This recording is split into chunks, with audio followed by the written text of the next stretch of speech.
Stable voice channel में आप लोगों का स्वागत है। आज की कहानी बहुत ही इमोशनल और दर्द भरी प्रेरणादायक कहानी है। बुढ़ापे में बेटे और बहू ने माँ बाप को वृद्धाश्रम क्यों छोड़ा, जाने इस कहानी के माध्यम से। आज एक ऐसी घटना के बारे में बताने जा रहे हैं जो आपको चौंका देगी। और बुढ़ापे का दर्द झेल रहे रमेश अपने बेटे और बहू को रोज रोज के झगड़ों से तंग आ चुके थे। एक दिन वह अपने कमरे में गए और अलमारी से बैग निकालने लगे। बैग में उन्होंने कुछ जोड़ी कपड़े रखे, फिर दुखी मन से अपनी पत्नी की तस्वीर उठाई और बोले, कितने प्यार से पाला था हमने अपने एकलौते लाडले बेटे को। कहते उनकी आंखों से आंसू छलक पड़े, लेकिन तुरंत ही उन्होंने खुद को संभाला और बोले, यह कमज़ोर पड़ने का वक्त नहीं है। आंखों के आंसू पोंछे हुए उन्होंने पत्नी की तस्वीर को बड़े जतन से बैग में रखा और अपने एक दोस्त सुनील को फ़ोन किया जो वृद्धा आश्रम में रहते थे। भारी आवाज़ में उन्होंने सुनील को बताया, अब मैं भी वृद्धा आश्रम में आना चाहता हूँ। यह सुनकर सुनील अवाक रह गए। उनके पास कुछ कहने के लिए शब्द नहीं थे। रमेश ने केवल इतना कहा, मैं रोज़ रोज़ के कलह से अब और नहीं जूझ सकता। रमेश अपने दोस्त को फ़ोन पर यह कहकर विदा हुए, 1 घंटे में तुम्हारे पास पहुंच रहा हूं। फिर उन्होंने अपना बैग उठाया और घर छोड़ने के लिए तैयार हो गए। जब वे बाहर जाने लगे तो उन्होंने देखा कि उनका बेटा और बहू कमरे में बैठकर चाय और स्नैक्स का आनंद ले रहे थे, परंतु दोनों में से किसी ने यह नहीं पूछा कि वह बैग लेकर कहाँ जा रहे हैं, और ना ही किसी ने उन्हें रोकने की कोशिश की। रोज रोज के अपमान और जिल्लत से त्रस्त रमेश ने घर को हमेशा के लिए छोड़ दिया और वृद्धा आश्रम पहुँच गए।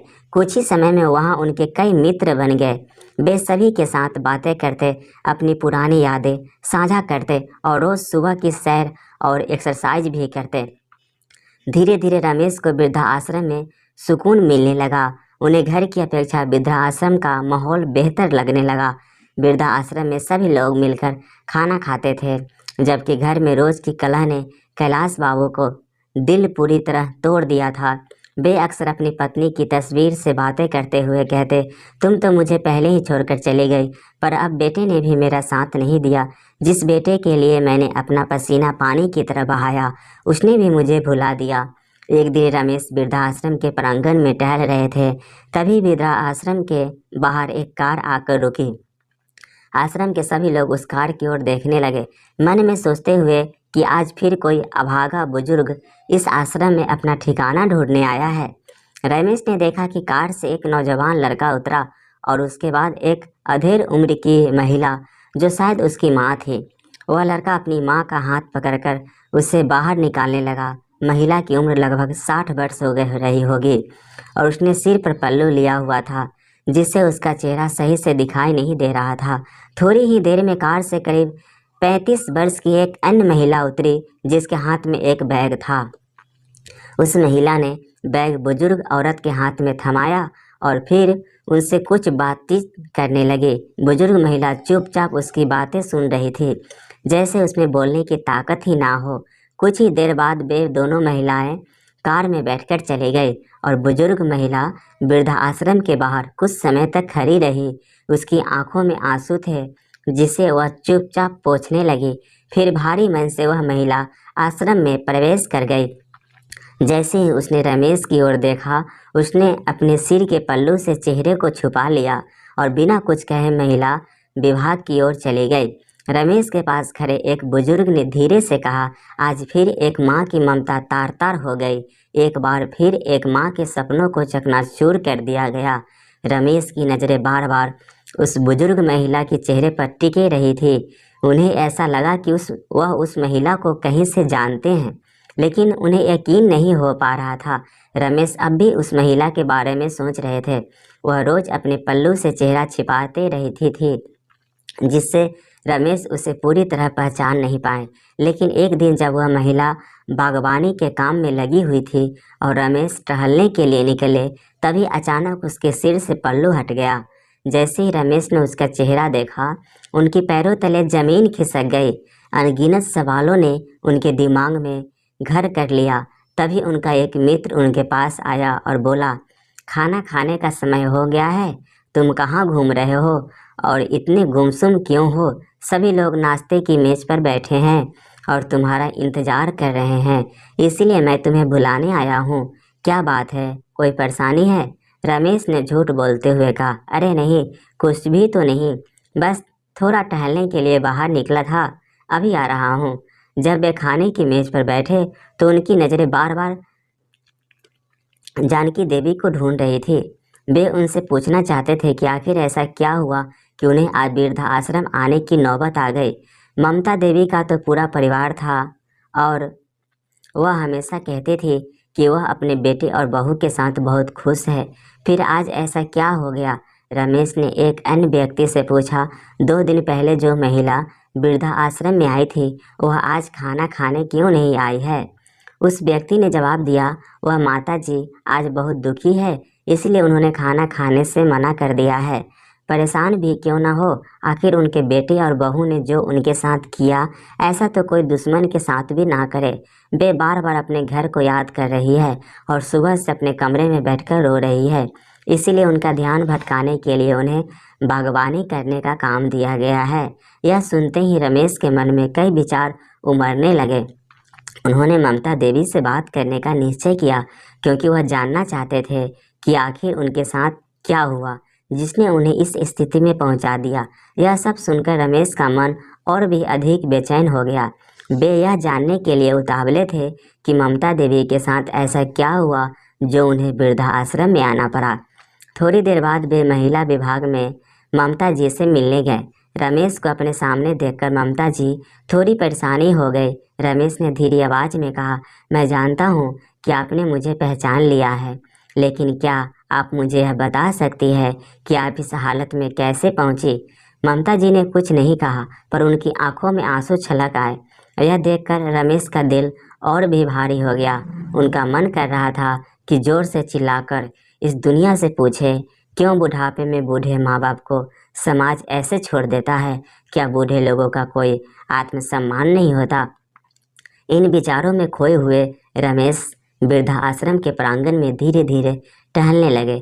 अचानक वे बगीचे के किनारे से टकराए और गिरते गिरते एक पेड़ को पकड़कर खुद को संभाल लिया।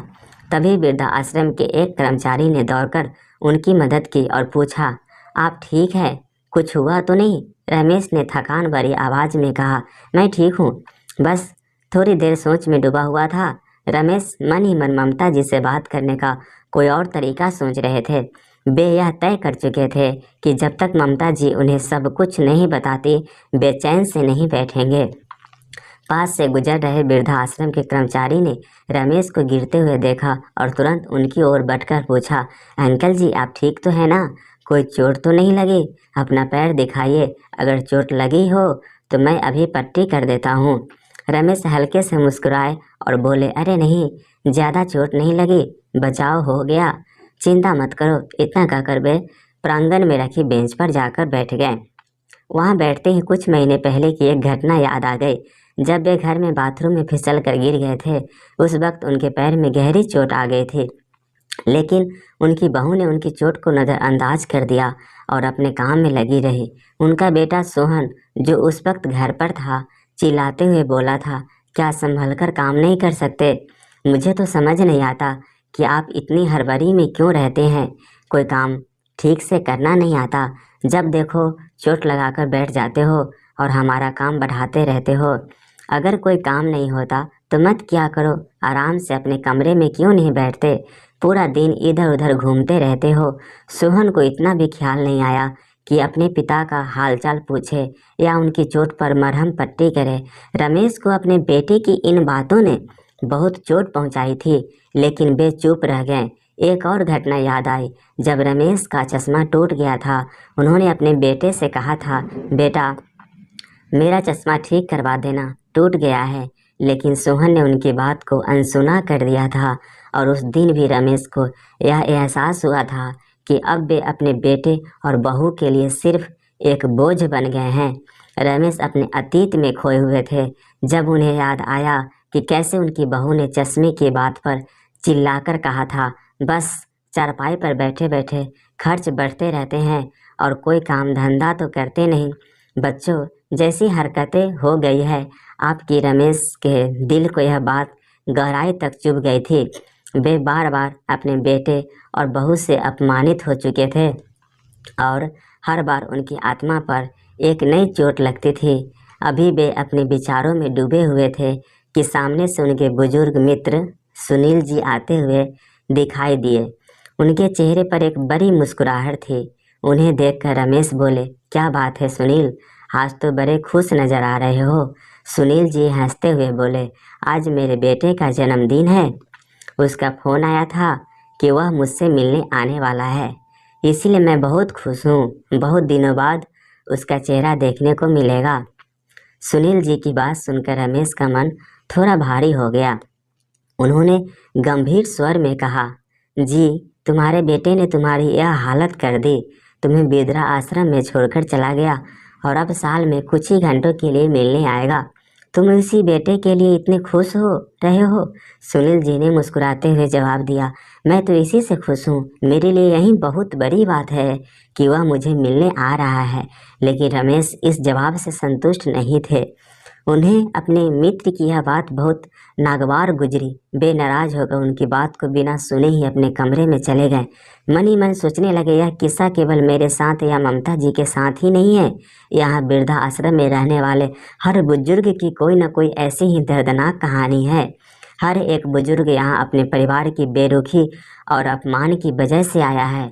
रमेश बिस्तर पर लेट गए, लेकिन उनके मन में हर पल यही सवाल गूंजता रहा कि आखिर क्यों बुढ़ापे में बुजुर्गों को इस तरह अकेला छोड़ दिया जाता है। रमेश की आंखों से आंसू रुकने का नाम नहीं ले रहे थे। वे अपने पोते मोनू को अपनी टांगे से चिपके देखकर भावुक हो गए। गोलू की मासूम आवाज़ में दादू दादू सुनते ही उनकी सारी करवाहट कुछ देर के लिए मानो पिघल गई। उनकी आंखों से छलकते आंसू, जो अब तक दुख और पीड़ा का प्रतीक थे, अब मिश्रित भावनाओं का प्रतीक बन गए। खुशी, दुख और अंदर छिपा हुआ स्नेह, जो शायद वे कभी अपने पोते के साथ बांटना चाहते थे। वृद्ध आश्रम के संचालक ने रमेश के बेटे और बहू को अंदर बुलाया। जैसे ही वे कमरे में आए, रमेश के चेहरे पर नफरत और गुस्से के भाव आए। मन में सवाल उठने लगे, आज उन्हें मेरी याद कैसे आई? जब मैं ज़रूरतमंद था तब तो कहीं नहीं आए। अब यह लोग मुझसे क्या चाहते हैं? रमेश के बेटे ने पास आकर कहा, पिताजी, हम आपसे मिलने आए हैं। बहुत दिन हो गए थे, सोचा आपसे मिल लूँ। मोनू भी आपको बहुत याद कर रहा था। यह सुनकर रमेश के मन में उथल पुथल मच गई। कुछ पल के लिए वे सोच में डूब गए। एक रह उनका पोता मोनू उनकी गोद में चिपका हुआ था, तो दूसरी ओर उनके बेटे और बहू का चेहरा था, जिसने उन्हें इस हालत में छोड़ दिया था। उनकी बहू, जो कभी उनसे कटु बातें किया करती थी, अब एक नकली मुस्कान लिए खड़ी थी। रमेश ने अपने आंसू छिपाते हुए कहा, अब क्या तुम लोग मुझसे मिलने आए हो? जब मैं तुम्हारे साथ था तब तुम्हें मेरी फिक्र नहीं थी, आज तुम्हें मेरी याद कैसे आ गई? उनके बेटे ने थोड़ा थोड़ा झिझक हुआ कहा, पिताजी, हमसे गलती हो गई, आप घर चलिए। हम अब आपको वृद्धा आश्रम में और नहीं रहने देंगे। यह सुनकर रमेश की आंखों में आंसू फिर से भर आए, लेकिन इस बार वे आंसू अपने अपमान और उस बीते वक्त की याद में थे जब उनका अपमान बार बार किया गया था। उन्होंने हल्की आवाज़ में कहा, अब मेरी आदत यहाँ की ज़िंदगी से हो गई है, तुम लोग जाओ, मैं यहीं ठीक हूँ। उनके बेटे ने फिर से समझाने की कोशिश की, लेकिन रमेश का मन अब ठहर चुका था। वे जानते थे कि यह बस एक पल की माफ़ी थी, लेकिन जख्म जो उनके दिल पर लगे थे, वे इतनी आसानी से नहीं भर सकते थे। मोनू ने उनके हाथ को पकड़ते हुए कहा, दादू, आप घर चलो ना, मैं आपके साथ खेलूँगा। रमेश ने अपने पोते के सिर पर हाथ फेरा और हल्की मुस्कान के साथ कहा, गोलू बेटा, दादू यही ठीक है। अब तुम्हें दादू की याद आएगी तो तुम मुझसे मिलने आ जाना। यह कहते हुए रमेश की आंखों में आंसू छलक पड़े और उन्होंने धीरे से अपना पोता अपनी गोद में उतार दिया। उनके बेटे और बहू ने कुछ देर और मनाने की कोशिश की, लेकिन अंत में रमेश के निर्णय के आगे वे हार गए। जब वे वापस जाने लगे तो रमेश की आंखें उन्हें दरवाजे तक जाते हुए देख रही थी। मन में कई सवाल और भावनाएं उमड़ धुमड़ रही थी, लेकिन अब वे जान चुके थे कि उन्हें इस वृद्धाश्रम में ही अपनी ज़िंदगी के बाकी दिन बिताने होंगे। रमेश की आवाज़ में दृढ़ता और गुस्सा साफ झलक रही थी। वे अपने बेटे और बहू से कह रहे थे, आज तुम मुझे सिर्फ अपनी इज्जत बचाने के लिए बुला रहे हो, क्योंकि रिश्तेदार पूछेंगे कि तुम्हारे पिताजी कहाँ हैं। अगर तुम्हें मेरी इतनी फिक्र होती तो इतने महीनों तक एक बार भी मेरा हाल पूछने की ज़रूरत महसूस होती, लेकिन नहीं, तुम लोगों ने मुझे यहाँ छोड़ दिया और कभी पलटकर भी नहीं देखा। अब जब अपनी इज्जत का सवाल आया तो हाथ जोड़कर मुझे लेने आ गए हो। रमेश का चेहरा गुस्से और आहत भावनाओं से भर गया था। वे बोलते रहे, तुम लोग कितने स्वार्थी हो गए हो। जब तक मैंने अपना सब कुछ तुम पर लुटाया, तुमने मुझे घर में रखा, और अब जब मेरी ज़रूरत ख़त्म हो गई तो मुझे यहाँ भेज दिया। अब मैं वापस उस घर में नहीं जाऊँगा। यह वृद्धाश्रम ही मेरा घर है और मैं यहीं रहूँगा। यह कहते हुए उन्होंने अपने बेटे की ओर गुस्से से देखा और फिर अपना चेहरा दूसरी ओर मोड़ लिया। उनका बेटा और बहू, जो इस उम्मीद में आए थे कि शायद वे रमेश को मना लेंगे, अब समझ गए थे कि उनके पिताजी का फैसला अंतिम है। मोनू, जो अभी भी अपनी मासूमियत के दादू के पास खड़ा था, कुछ समझ नहीं पा रहा था। रमेश ने मोनू को देखा और उनके दिल में हल्की सी कसमकस हुई, लेकिन फिर उन्होंने अपनी भावनाओं को दबा दिया। उन्होंने अपने बेटे की ओर इशारा करते हुए कहा, अब चले जाओ यहाँ से, मुझे और परेशान मत करो। उनका बेटा निराश और शर्मिंदा महसूस कर रहा था। वह जानता था कि उसने अपने पिता के साथ गलत किया है, लेकिन अब कोई भी माफ़ी या स्पष्टीकरण कारगर नहीं था। बहू, जो उस वक्त चुप थी, उसने भी महसूस किया कि रमेश की बातों में सच्चाई है। वे दोनों मोनू के लेकर भारी मन से वहाँ से चले गए और रमेश एक बार फिर अपने कमरे में अकेले रह गए। रमेश ने अपनी आंखों में भरे आंसुओं को रोकने की कोशिश की, लेकिन उनके दिल में जो घाव थे वे अब और गहरे हो चुके थे। उन्होंने अपनी पत्नी की तस्वीर को उठाया और कहा, तुम चली गई, लेकिन तुम्हारा यहाँ यह बेटा, उसने भी मुझे अकेला छोड़ दिया। रमेश की आंखों से अब आंसू बहने लगे, लेकिन उन्होंने खुद को संभाला। वे जान चुके थे कि अब उनकी ज़िंदगी का बाकी समय इस वृद्धाश्रम में ही गुजरेगा, जहां लोग कम से कम उनके साथ हंसी मजाक और बातें करते हैं और उन्हें वह अपनापन मिलता है जो उनके अपने घर में उनसे छिप चुका था। रमेश अपने अतीत की यादों में खोए हुए थे। सुधा की प्यार भरी बातें, उसका ख्याल रखना, हर छोटी छोटी बात पर ध्यान देना, यह सब उन्हें बहुत याद आ रहा था। लेकिन फिर भी अपने बेटे और बहू के व्यवहार पर लौट आए। वे सोचते लगे, सुधा होती तो कभी मुझे इस हालात में नहीं आने देती, लेकिन अब जब वह नहीं है, मुझे हर बात के लिए झुकना पड़ता है, हर छोटी छोटी चीज़ के लिए तरसना पड़ता है। उस रात रमेश का मन बहुत भारी था। वे मोनू के जन्मदिन की पार्टी में ज़रूर शामिल हुए थे, सबके साथ हंसते और बात की, लेकिन उनके मन में एक अजीब सी खामोशी छाई हुई थी। वे जानते थे कि इस सब के बावजूद उनके बेटे और बहू के मन में कोई खास बदलाव नहीं आया है। वे बस अपनी इज्जत बचाने के लिए और समाज की नज़रों में अच्छा दिखने के लिए यह सब कर रहे थे। रात में अपने कमरे में सोते वक्त रमेश ने ठान लिया कि वे अगले दिन एक ऐसा कदम उठाएंगे जिससे उनके बेटे और बहू को समझ आए कि उनका प्यार और देखभाल दिखावटी नहीं हो सकती। उन्हें दिखाने की ज़रूरत थी कि वे सब अपनी ज़िंदगी के इस चरण में झुकने वाले नहीं हैं। अगली सुबह जब सब लोग जागे तो रमेश अपने बैग की पैकिंग करने लगे। उनके बेटे और बहू ने पूछा, पिताजी आप क्या कर रहे हैं? रमेश ने शांत स्वर में कहा, मैंने पहले ही कहा था, मैं सिर्फ मोनू के जन्मदिन के लिए आया हूँ। अब मैं वापस वृद्धाश्रम जाऊँगा। यहाँ भी अगर घर में इज्जत ना मिले तो ऐसी ज़िंदगी का क्या मोल। रमेश अपनी पत्नी की यादों में खोए हुए थे। उन्हें पता भी नहीं चला कि कब उनकी आंख लग गई। जब सुबह उठे तो देखा कि बेटा और बहू रेखा दोनों तैयार खड़े थे। जैसे ही रमेश बाहर आए, रेखा बोली, पिताजी तैयार हो जाइए, आपको वापस वृद्धाश्रम छोड़कर आते हैं। रेखा के मन में विचार चल रहे थे कि कहीं पिताजी हमेशा के लिए रुकने का मन ना बना ले, इसलिए जल्द से जल्द उन्हें वृद्धाश्रम छोड़ देना ही ठीक होगा। रमेश उनकी बातें सुनकर हैरान तो हुए, लेकिन बेटे और बहू की मंशा को वह भली भांति समझ चुके थे। इसलिए बिना कुछ कहे वे जल्दी से नहा धोकर तैयार हो गए। जब वृद्धाश्रम जाने के लिए गाड़ी में बैठने लगे तो उन्होंने देखा कि रेखा के चेहरे पर संतोष भरी मुस्कान थी। मन ही मन रमेश सोचने लगे, चलो बेटा, आज तुम्हें ऐसा सरप्राइज दूंगा कि तुम वृद्धाश्रम का नाम लेना भी भूल जाओगे। ऐसा सोचते हुए वे गाड़ी में बैठ गए। एक बार पलटकर अपने घर को निहारा और फिर मन में कहा, ठीक है, जहाँ मन को शांति मिले वहीं रहना चाहिए। यहाँ तो बेटा और बहू मुझे निकालने की जल्दी में है, तो भी क्या करूँगा। वृद्धाश्रम भी ठीक है, जहाँ मैं अपने हिसाब से खाता हूँ, अपने हिसाब से रहता हूँ और अपने मनपसंद का काम करता हूँ। यहाँ कोई ही चिक चिक नहीं होती। रमेश ने मन ही मन सोचा। जैसे ही गाड़ी वृद्धाश्रम के सामने रुकी, बेटा और बहू उन्हें गाड़ी से उतारने लगे।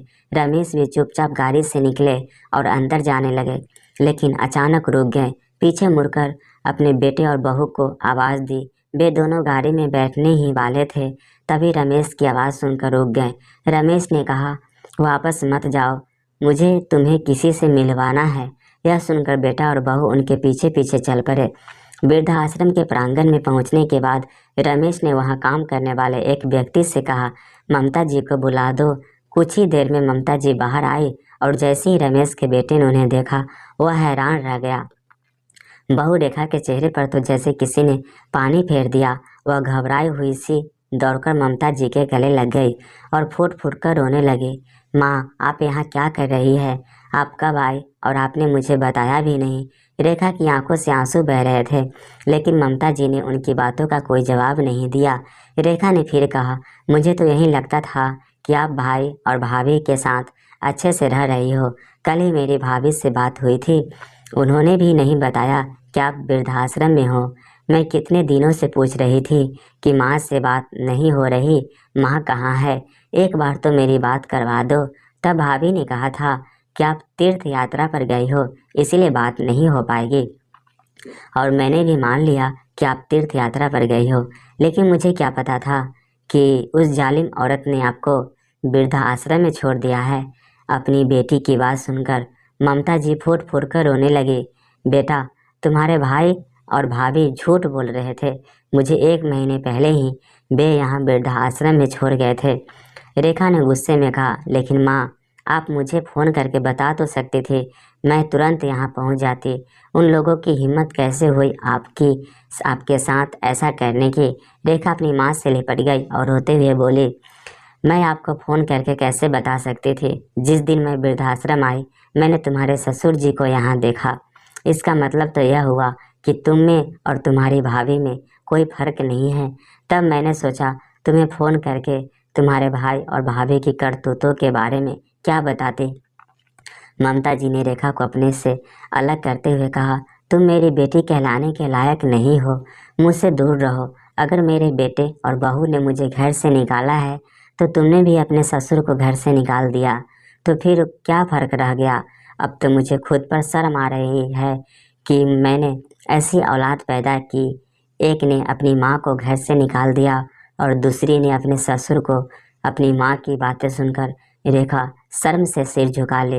वह कहने लगी, माँ, मुझे माफ़ कर दो, मैं बहुत शर्मिंदा हूँ, मुझसे बहुत बड़ी गलती हो गई। मैंने कभी नहीं सोचा था कि जो मैं अपने ससुर के साथ कर रही हूँ वह मेरे माँ बाप के साथ भी हो सकता है। ममता जी ने कठोर स्वर में कहा, तुम्हारी गलती माफ़ी के लायक नहीं है, फिर भी अगर माफ़ी मांगनी है तो मुझसे नहीं, अपने ससुर जी से मांगो।